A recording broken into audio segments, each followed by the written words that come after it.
most of us have probably heard the Gayatri Mantra, right? We think of it as this beautiful, ancient prayer. But what if it's more than that? What if it's actually a system? Our source material presents this fascinating idea that the mantra is a precise, almost scientific framework for personal development. So let's explore this hidden system together. The entire mantra is built on just 24 ancient syllables. And that, right there, is where our investigation really begins. The source asks us to stop seeing these as just words in a prayer and start seeing them as individual keys. So, what's the big secret? What is actually encoded within these 24 letters? And this leads us directly to our first big idea. 24 letters, 24 powers.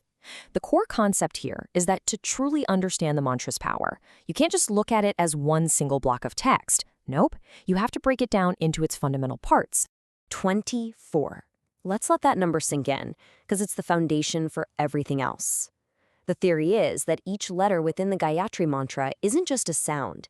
It has its own distinct meaning, its own significance, representing a totally unique power and a unique virtue.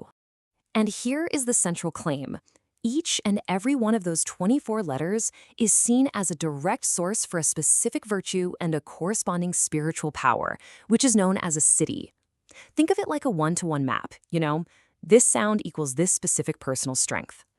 So you might be wondering, what exactly is a sadgyan?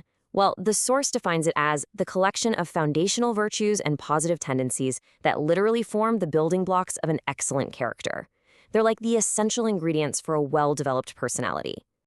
This whole framework leads us to our next section, which reframes all of this as the science of personality. The goal, of course, is to achieve balance, but the way the source material presents this idea, well, you might not expect it.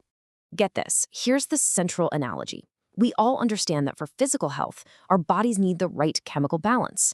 Well, the source argues that for what it calls character health, we need a balance of these 24 foundational virtues. It's a perfect parallel, and it just makes so much sense. So here's the crucial point. What happens when there's an imbalance?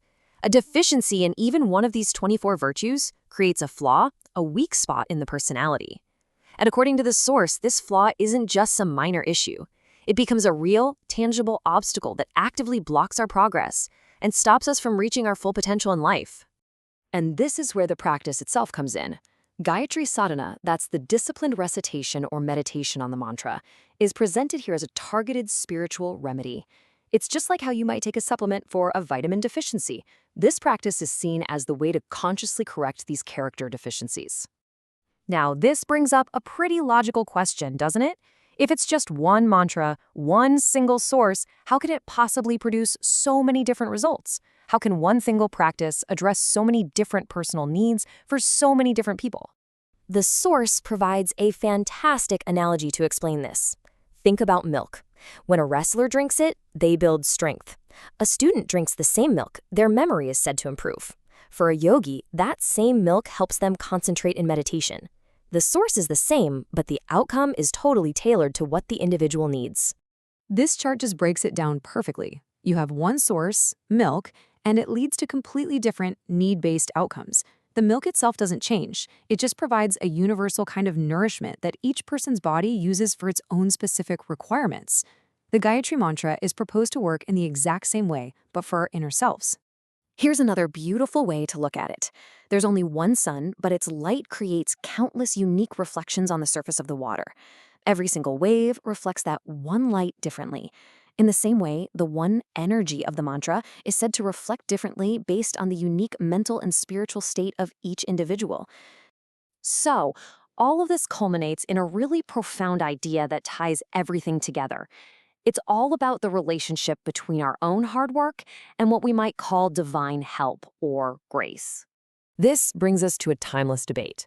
On one hand, you have inner excellence, all the qualities we build up within ourselves through our own effort. On the other hand, you have divine grace, help that seems to just come from some external higher source. So are they in opposition to each other?